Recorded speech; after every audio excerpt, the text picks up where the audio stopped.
ถูกใจให้กดแชร์แต่สำคัญก็อย่าลืมกดติดตามนะเด้อที่สองทาง YouTube ของเราขอขอบใจ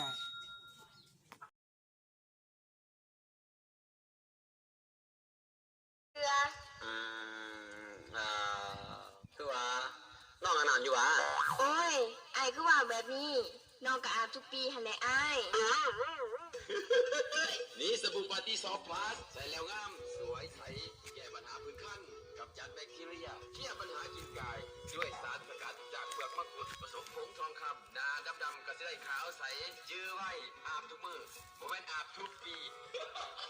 โอ้นักดีเนาะข้อสองสาวรู้ไหมขวัญใจประสาว่าจะออนซอย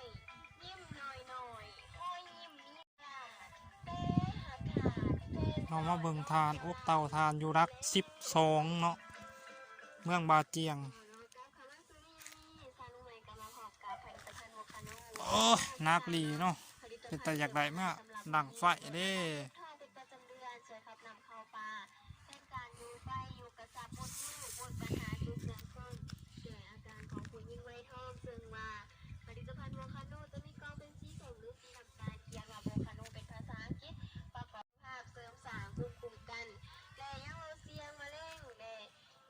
ล้างบำรุงปอดลดคอเลสเตอรอลและไขมันในเส้นเลือดลดเบาหวานบำรุงสมอง0362